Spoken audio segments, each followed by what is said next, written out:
Good morning बच्चों, this side your mentor Vikas sir स्वागत करता हूँ आपका आपके अपने चैनल कैटिनेशन एकेडमी पर। आज मैं आगे बढ़ाता हूँ अपने सिलसिले को। चैप्टर था हमारा एटम्स एंड मॉलिक्यूल, जिसमें आज मैं आपको पढ़ाने वाला हूँ डाल्टन्स एटॉमिक थ्योरी। क्या पढ़ाने वाला हूँ? Dalton's atomic theory. Basically Dalton ने जो अपनी थ्योरी दी थी वो उन्होंने लॉ ऑफ केमिकल कॉम्बिनेशन को ही ध्यान में रखते हुए उसी के बेसिस पर दी थी।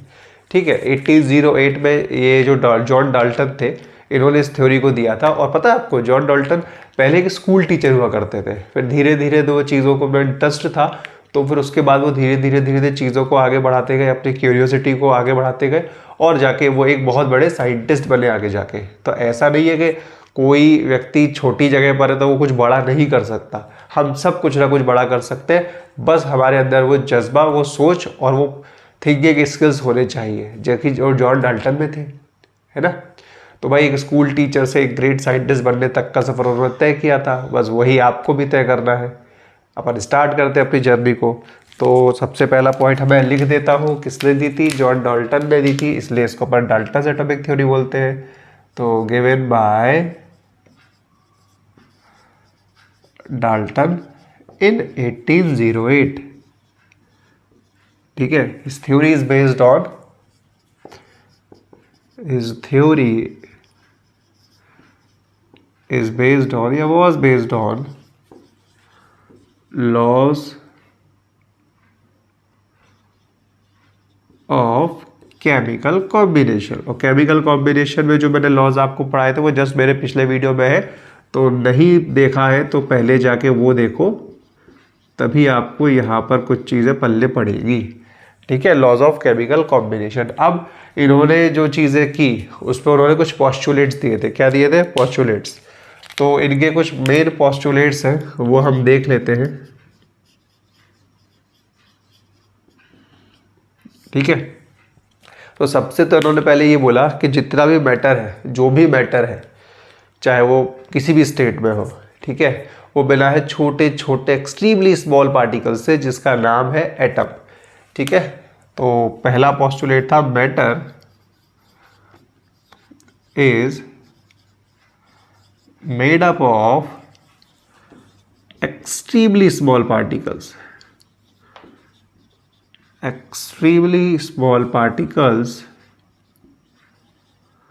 called atoms.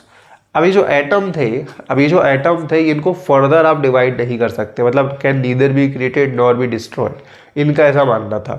ठीक है, जो law of conservation of mass पे हमने पढ़ा था। ठीक है, तो यानी इन्होंने बोला मैटर क्या है? इनडिविजिबल है। एटम क्या है? इनडिविजिबल है। तो उन्होंने बोला atom can neither be created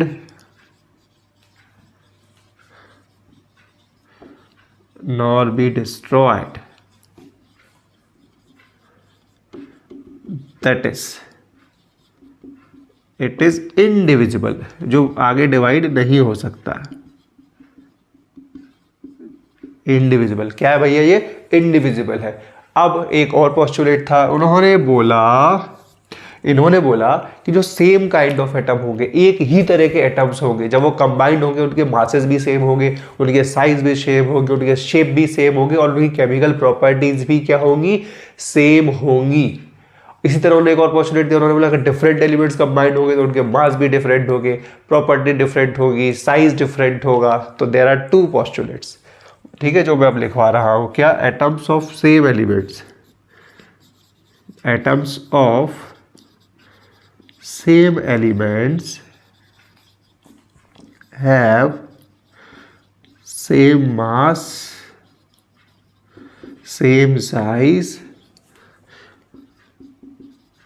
and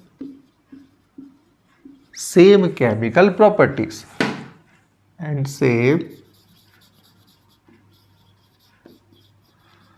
chemical properties. Fourth postulate था, इसी का जस्ट रिवर्स करना है। Atoms of different elements have different mass, भाई देखो लगभग लगभग कुछ ज़्यादा चेंज नहीं है, ऑलमोस्ट सेम चल रहा है ना। Different size and different chemical properties.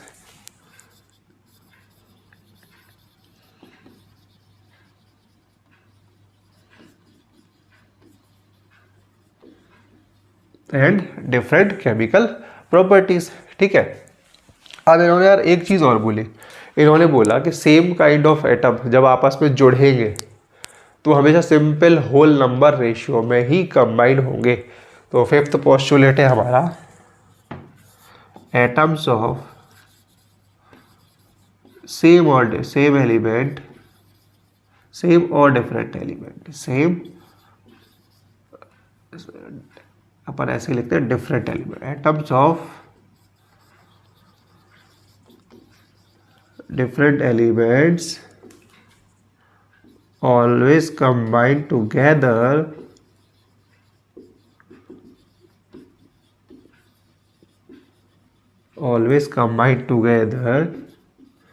in a simple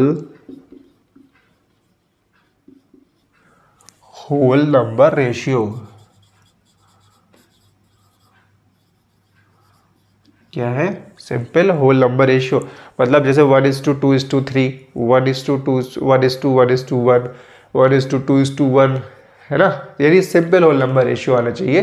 तो उन्होंने इस तरह से इसको बोला था, ठीक है। अब एक पोस्टुलेट और मैं यहाँ लिख देता हूँ आपको, सिक्स्थ पोस्टुलेट है कि जो डिफरेंट एलिमेंट से कंबाइंड मिलकर वो कंपाउंड या मॉलिक्यूल का फॉर्मेशन करते हैं। तो अपन क्या बोलेंगे, elements of same or different atoms form क्या, molecules और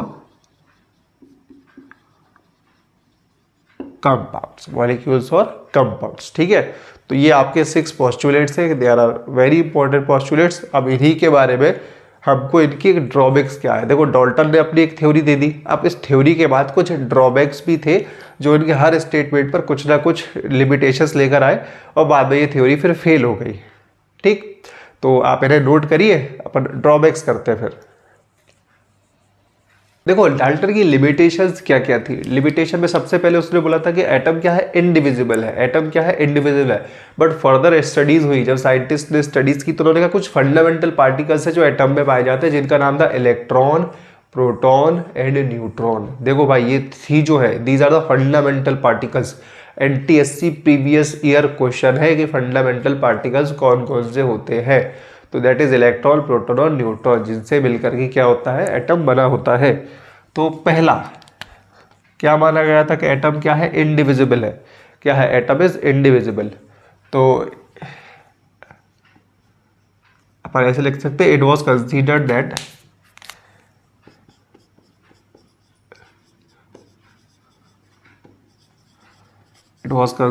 that atom is indivisible. But अब आगे बात करेंगे, but it can be further broken down into electron, proton and neutron ठीक है भाई।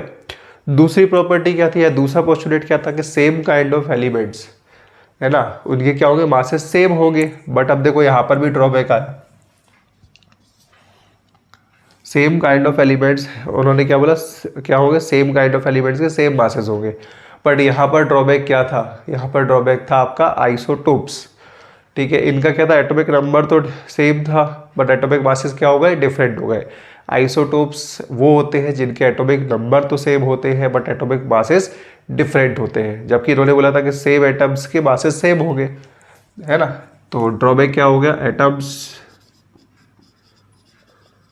having same masses, same atom,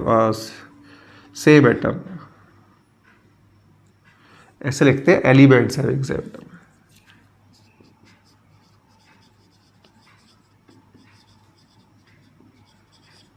same atom have same masses।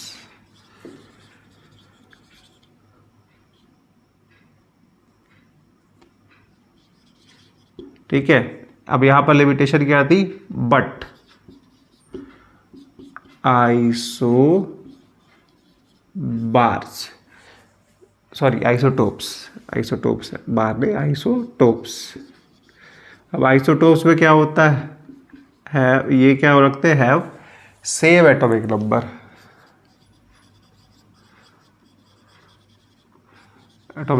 But different atomic mass, जैसे example मैं आपको बता देता हूं, 1H1 1H2 1H3, ये हाइड्रोजन के ही 3 आइसोटोप्स हैं, प्रोटियम, ड्यूटेरियम और ट्राइटियम बोलते हैं इसको। ठीक है, इसको बोलते हैं प्रोटियम, इसको बोलते हैं ड्यूटेरियम और इसको बोलते हैं ट्रिटियम। अब देखो यहाँ जो नीचे लिखा होता है ये होता है आपका एटॉमिक नंबर, और जो ऊपर लिखा होता है वो होता है आपका एटॉमिक मास। ठीक है, तो देखो भैया एटॉमिक नंबर सब में क्या है, सेम है 1 1 1, बट एटॉमिक मास क्या हो गया 1 2 और 3, तो हो गया ड्रॉबैक, है ना। अब इसी तरह एक और होता है क्लोरीन 30, एक और एग्जाम्पल होता है, एक होता है क्लोरीन 35 और एक होता है क्लोरीन 37, 35 और 37, तो यहाँ पर भी 17 तो इसका एटॉमिक नंबर रहेगा, बट उसका एटॉमिक जो मासेस है वो डिफरेंट हो जाएंगे। ठीक है, इसका रिवर्स कर देते हैं, अगर एक और ड्रॉबैक हमारा आएगा कि एटम्स ऑफ डिफरेंट एलिमेंट्स, है ना, हमने क्या बोला था, है क्या, सेम डिफरेंट मासेस, बट उल्टी बात हो सकती है कि एटम्स ऑफ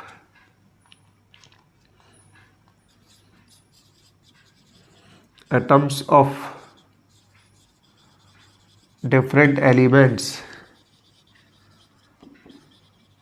can have क्या, same masses।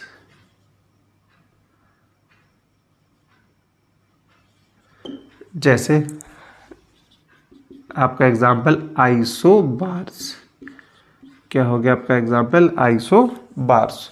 आइसोबार्स पे बेटा क्या होता है, इनका होता है हैव, आइसोबार्स पे होता है different atomic numbers,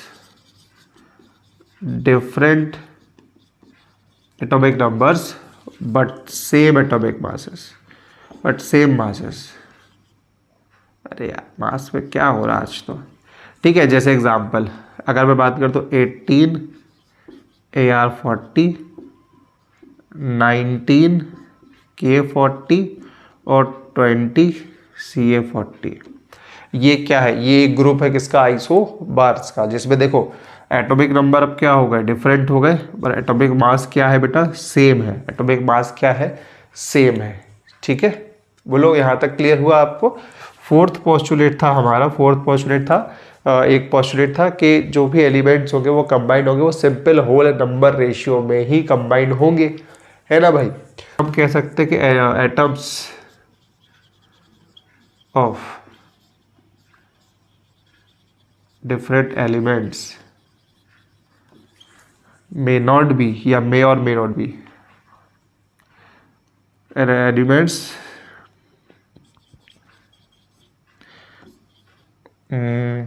may not be combined, यहाँ से लिख देता हूँ,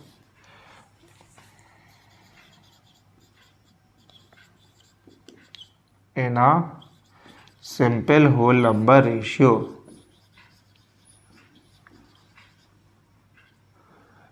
ऐसे लिख दो, simple whole number ratio. Example जैसे अगर मैं आपसे बात करूँ एग्जाम्पल, तो एग्जाम्पल है मेरा सुक्रोज। सुक्रोज का फॉर्मूला बता होता है C12H22O11। क्या होगा, C12H22O11। अब इसका रेशियो आप निकालो तो ये हो जाएगा 12:22:11। अब बताओ ये होल नंबर रेशियो में तो आ ही नहीं सकता, तो यहाँ पर भी ये ड्रॉबैक हो गया, यहाँ पर भी क्या हो गया, ड्रॉबैक हो गया। अच्छा एक और था, एक और इनका लिमिटेशन था और वो ये था कि सेम काइंड ऑफ एटम्स जो होंगे, है ना, जो मतलब जब same kind of atoms combined होंगे तो उसमें क्या होगा, सेम तरह की प्रॉपर्टीज होगी। Same kind of atom combined होगी तो उसमें क्या होगा, सेम काइंड की प्रॉपर्टी होगी, बट ऐसा नहीं था। Same kind of atoms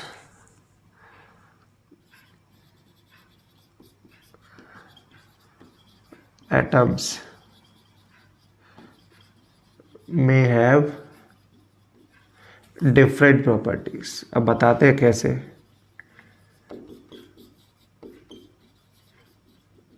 different property, भाई कंफ्यूज मत होना, ठीक है।